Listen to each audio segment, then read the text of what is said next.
Hi, this is Rosie Gualiardo with InnerBrilliance Coaching, and I'm here today with my guest, Dr. Jody Koenig Kellas. Hi, Jody. Hi, Rosie. I'm so happy to have you here, and I want to welcome everyone here to this interview series I called Be Perfectly You, which is based on my signature coaching program, and it is not about being perfect, but it is about being the real you so that you can shine and attract all that you desire in your life with more ease, joy, and grace. Just a little background on me before we get started. I'm a certified life and career coach. I've been coaching since 2007. And previous to that, I was in advertising and marketing for 18 years. And these days in my coaching life, I work with high achieving people to help them discover a new way to live, one where they can get results while feeling a lot more ease, joy, and grace daily. And I spent years studying neuroscience, positive psychology, and spirituality to bring a holistic approach to optimize my clients' lives. And now I want to share all of my learnings directly with you. So I'm excited about this interview series because we're going to meet a variety of experts to help you feel like you could have success and happiness in your work, life, and love. And as I mentioned, I'm here today with Jody, and she is a professor and department chair of communication studies at the University of Nebraska-Lincoln. We also went to Northwestern University together just a few years ago, right, Jody? Right. Just And a couple. Just a couple years ago, and we have been dear friends ever since. And I'm just so excited to have her here today because so much of what I do in my coaching is studied and reinforced in her communication discipline from concepts such as using conscious languaging, the narratives or stories we tell ourselves and we tell about our lives, and probably most importantly, the importance of choosing joy. So I want to share a little bit more background on Dr. Jody Koenig Kellas. I love saying that. She teaches and researches interpersonal family and health communication. And she's internationally known and award-winning expert on the communication of narratives and storytelling.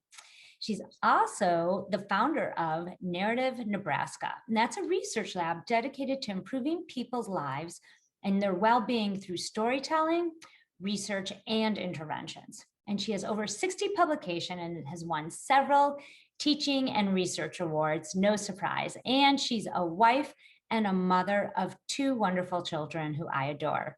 So welcome, Jody. I am so happy to have you here and really to talk about so many of the concepts that you and I just talk about casually when we're connecting. And I'll be honest, I had no idea that there was so much overlap or that coaching took so much from this communication field, which it should be obvious, right? This is such an important thing, is how we communicate, not only with others, but with ourselves. So with that said, I know I shared a little bit about you, but do you mind just giving me maybe a 1 or 2 minute description of what you do? Sure. Well, first of all, thanks for the introduction. I want you to come with me everywhere to introduce me, Rosie. That was awesome. I will. So yeah, as you said, I am a professor and department chair in communication studies, and I have been doing this for a few years. This is my 17th year at the University of Nebraska-Lincoln, which is just crazy. But I would explain that what I do is I teach courses on interpersonal family and health communication, but everything that I do is grounded in a philosophy that I learned many years ago in graduate school from one of my mentors, John Stewart, who said that the quality of your communication is directly linked to the quality of your life. And so that has been my grounding force for teaching, research, parenting, friendship, that I know that the quality of my communication is linked to the quality of my life and the lives of those people around me. And so it's a huge passion of mine to be able to teach that to students, both undergraduate and graduate students, and then also research about that and design, as you mentioned in my lab, Narrative Nebraska, both research studies, but also interventions that are meant to improve the lives and well-being of people based on the quality of their communication. So my lab is called Narrative Nebraska, which gives you a hint about what I study, which is the link between storytelling and health. So humans are storytelling creatures.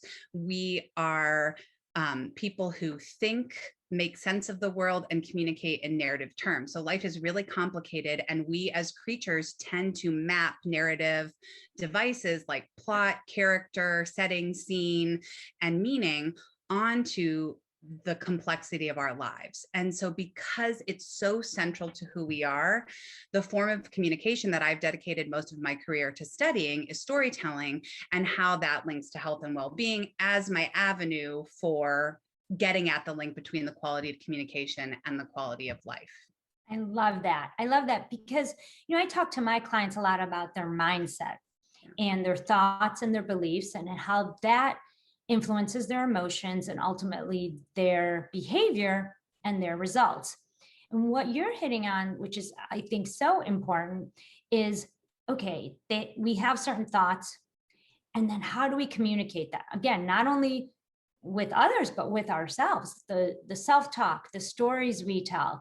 And that is so key, and that influences that cycle of emotions, behavior, and results. But I'll be honest, I don't think this idea of narratives, how we communicate, and storytelling is really hit upon. And in the way you share it makes so much sense to me, because I'm a psychology major. I don't know if you remember that when we were back in school, but we studied how we need schematic views of the world to process what's happening, right? As humans, we need that. And to your point, then we need to find ways to communicate it. And I thought it was so interesting how you said it with there's characters, a plot. I mean, it makes so much sense. So I just find that so fascinating. Now, I think you know that the InnerBrilliance community is made up of high achievers. And so I just wanted to check in with you to say, what do you think, or, how do you think what you share and your approach could really help and support high achievers? Yeah. So, I would say that you and I are both high achieving women, right? And so I think that the things that we talk about in research apply to us too. And so I have worked, obviously I'm a scholar and I'm a researcher, and I publish in academic venues, but I also have tried to translate the research that I've done for audiences, much of which are audiences of women or high achieving people. And so in that endeavor, I've begun to develop a philosophy that I call choose joy. And what I mean by this is not toxic positivity, but rather acknowledging that life is a series of undulations. And what I mean by that is a series of ups and downs, that we tend to, high achieving people tend to have a mindset sometimes that if I would just get to this point, if I would just get here, if I would just get here, then everything will be okay. So in academia, it's, oh, if I could just get my PhD, if I could just get a job, if I could just get tenure, once I get promoted to full professor, everything will be okay. But the truth is that life is a series of undulations.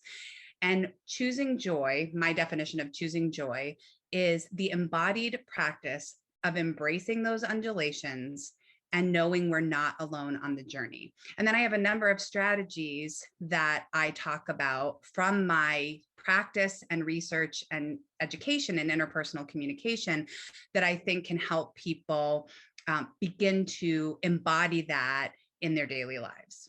Oh, I want to hear about those. But before we go there, I love what you just shared. I do the same with my clients, at least in terms of, because I work with high achievers, it's all about getting results. And what you said, I know for me, a lot of my clients, I'll be happy when I get the job. I'll be happy when I find the perfect house. I'll be happy when I find the right partner and spouse. Right. What I started sharing with them is we have to start with what makes you happy, what brings you joy. And a lot of times I define that as it's a balance of pleasure and meaning, what makes you happy.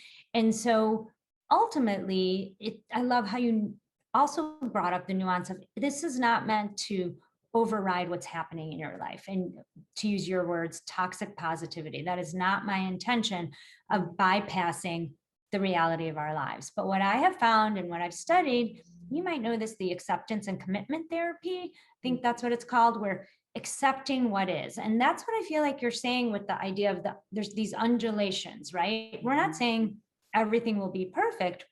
However, what I feel like I do with my clients is I give them tools to be with those undulations. Right. And it's amazing to see them. I tend to work with clients sometimes over years, and I see them through their different life stages and each step they take. And the reality is life isn't perfect. Things will happen.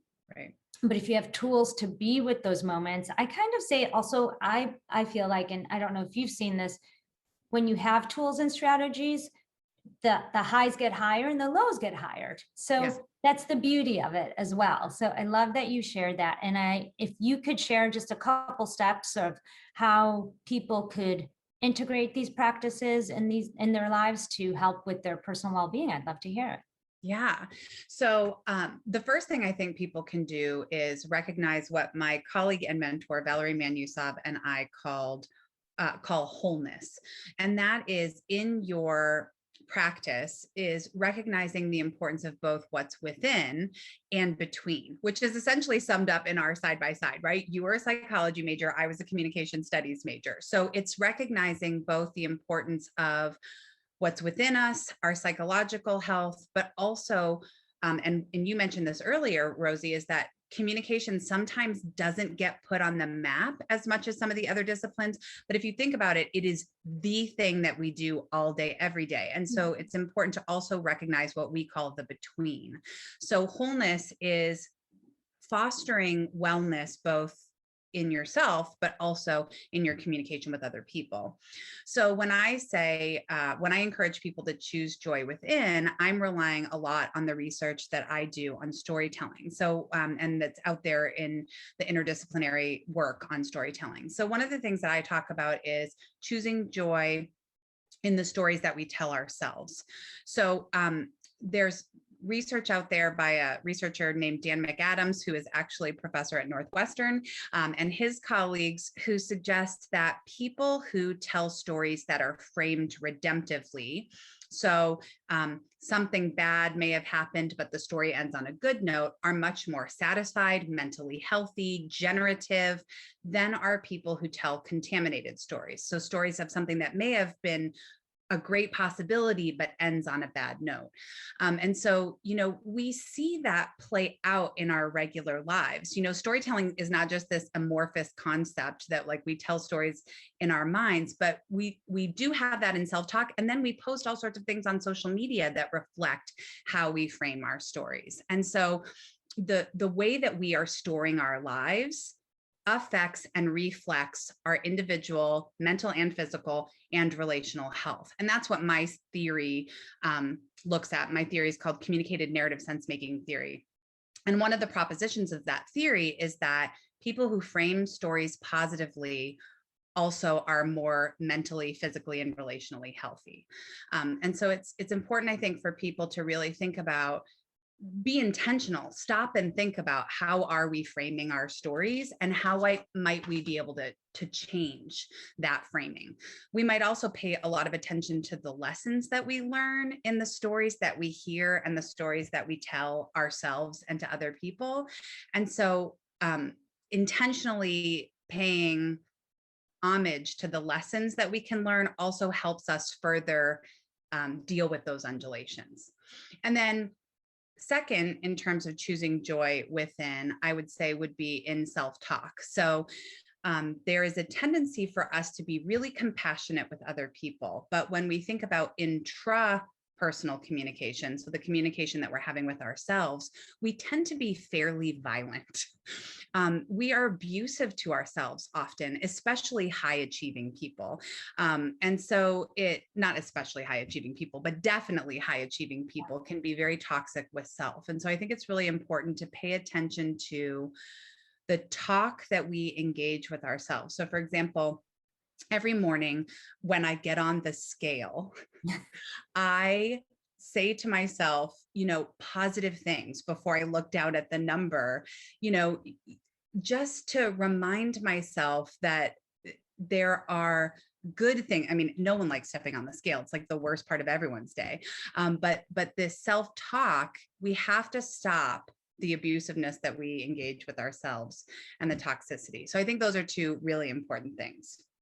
So great point. First of all, just so you know, I've stopped stepping on the scale. That has helped a lot. But Yeah, well. So just a thought. But Yeah. in all seriousness, the strategies you share are great. And it's something I've worked with my clients on and with myself, of course. But I am curious. Well, I'm going to start with the second one about the self-talk. And I agree. Like, if I heard this statistic correctly, they say we have 60 to 80,000 thoughts a day. The majority of them can sound a way we identify as negative. I use air quotes because I think all information, it can be neutral and we could take it in however we want, right? And then communicate it however we want.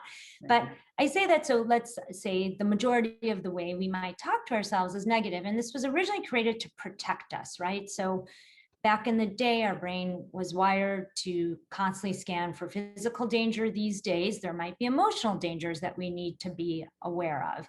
And so our brain responds similarly in the things it says to us. So I love that you're talking about, okay, almost prefacing with gratitude and what is working well in your life. And I wanted to really dig in here just for a moment, because I think some people could walk away. It's like, well, what if I really don't think something is good or I'm grateful for it? And I know for me, what I've done is, yeah, I don't love the way my legs look. So I could be upset about that. Or what I've decided is, and I feel like is really true, is I exercise and I do squats and deadlifts and all that fun stuff. And so my legs are really strong. So I shift my focus onto that. Even though I may hear that other thing, I try to shift my focus or replace that other thought with this one. Is that what you mean? Or is there something else you'd recommend about that piece? Yeah, I would say that going back to the story piece, so we have stories that we tell about ourselves because, as I mentioned earlier, a lot of psychologists, researchers in psychology believe that we think narratively and that our identity, so Dan McAdams, our identity is narrative. So our identity is not personality per se, but it's life stories. It's all these stories that make up our lives. So part of what I'm so interested in, both not only just in the psychological aspect, but about how we talk about this with other people, is the way in which we frame or intentionally reframe the stories that we tell about ourselves. So some of that is in self-talk, some of that is internal and psychological, and that we have to be mindful about stopping ourselves mid-thought. So even this morning, I was having a thought about a parenting choice that I made that I wasn't particularly happy about. And I found myself beating up on myself a little bit, and I made myself stop, right? We're talking a lot in our society right now about civil discourse and being civil with other people. I want to echo Valerie Manusov's idea of being civil with ourselves. And so I think that part of it is that, stopping oneself and just being intentional about it. And then part of it is a larger exercise of evaluating our life stories and seeing, are the majority of our stories negatively framed, or do we see valuable lessons in the stories that we've had over the collection of our lives? And if we do a self-assessment and they're mostly contaminated and negative, what can we do to try to reframe them? And that's not something that I help people do. I'm a professor, so I study this. I'm not a coach. That's probably something that you help people do, or therapy can help people do. But I think it's an important thing to understand that there is this empirical, evidence-based link between the tone and the frame of the stories and our mental and relational health. Thank you so much for sharing that. Absolutely. I say I believe it, but obviously there's research to back it up. And you hit it on the head. Something I work with my clients on, or actually a few things you said. In my Be Perfectly You program, it's 3 phases. One is about being perfectly you by connecting with your truth. The second is being perfectly, seeing the perfection in others by connecting with others, and then seeing the perfection in the world around you by connecting with your world. And in that second phase, I actually have exercises around compassion, not only compassion for others, but compassion for yourself. So love the way you framed it, because, and perfect that you framed it so well, is you don't, I think sometimes people can hear some of this and think they have to change what they think, but the way you just mentioned, be compassionate about it. Think of it on a bigger picture is really key. So I wanted to emphasize that. I think that's a great distinction. And I also loved how you mentioned the storytelling connected to our identities. That's another thing I work with my clients on a lot, right? Is we get the reason I think we can move people through life stages, or I can move someone from working in corporate America to being an entrepreneur, or I can work with someone who's single who wants to be in a marriage and have a family, yet they're super independent when I first meet them. Not that there's anything wrong with that, but it's hard to partner up with others and create others to be with you in a family if you're super independent. So it's not to say that your identity is wrong or bad, but how have you been thinking about it yourself? And then how that impacts how you show up in the world. So if you could go back and review those and not take away, but hey, what lessons have I learned? Who have I become in that process? That's what's important, so that when we're talking about, not to put words in your mouth, you let me know, when we're talking about reframing, we're not saying changing the truth. We're saying looking at it maybe from a broader perspective, lessons learned with compassion and acceptance. Right. Does that sound right to you? Yeah, I think so. And I mean, I think the other thing too is to recognize, and this is what's so key to my world and my research and my discipline, is the idea that it's not like we're in this alone. We didn't come up with these stories by ourselves. My whole theory is based on the idea that many of the stories, most of the stories that we hear and tell, or the stories that we construct in our lives, are based on stories that we hear from other people. So these are based in multi-generational patterns of family communication. It's based in, where and how you were raised. And so I think one of the things that I just want to build off what you said is that when we take stock of the frame of the stories in our lives, we don't have to have blame and shame, to harness Brene Brown, that come along with those. We just have to recognize them. We have been raised, we plopped into this, world of communication, and we've grown into it. And so part of, I think, being healthy is taking stock of what those stories are. What are the stories that we heard? Are they still working for us? And if not, how do we want to change them? There's a whole field of therapy called narrative therapy, which helps people reframe dispreferred stories into more preferred storylines, really similar to what you were talking about when you're like, I don't like my legs, but now I've reframed it in terms of thinking, that actually this is a time when my legs served me well and I was really strong, or whatever. Yep. Yeah. I love it.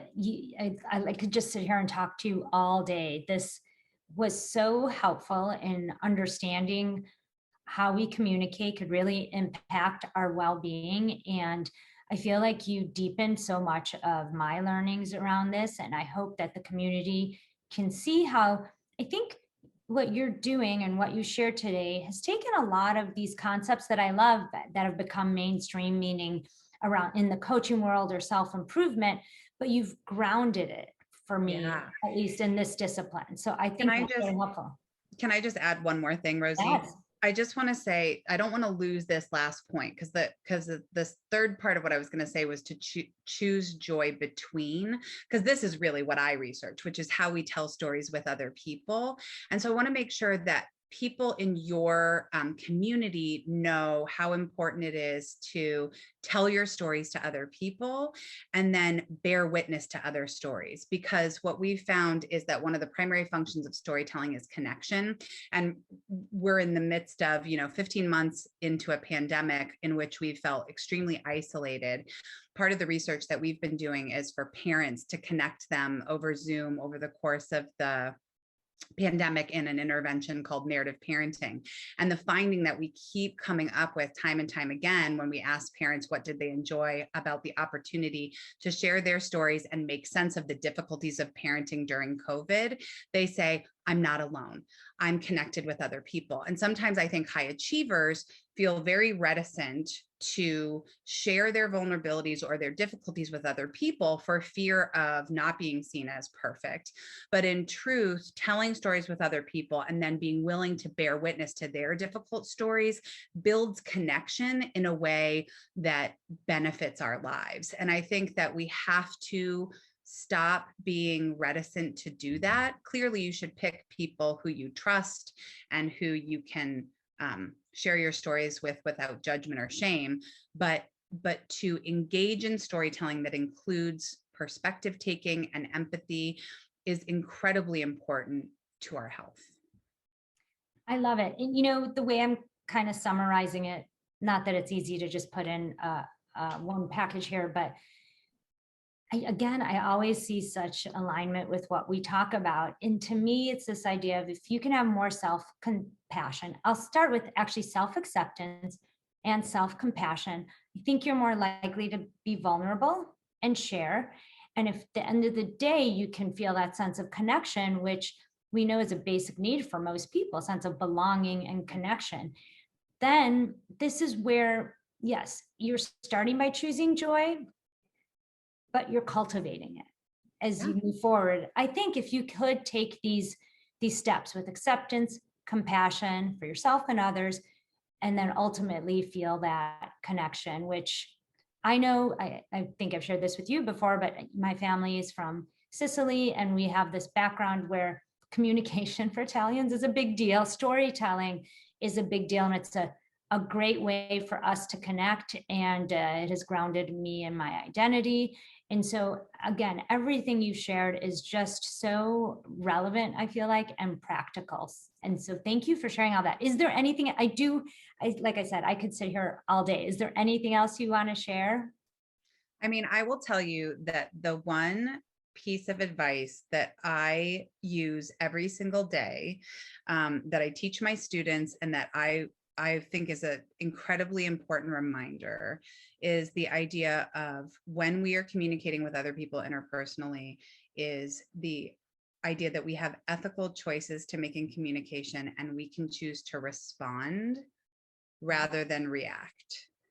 I think it's the hardest thing to do. That is like the simplest sounding idea.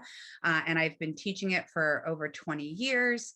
And yet in every phase of my life, it becomes relevant in a new way. So right now I'm raising teenagers.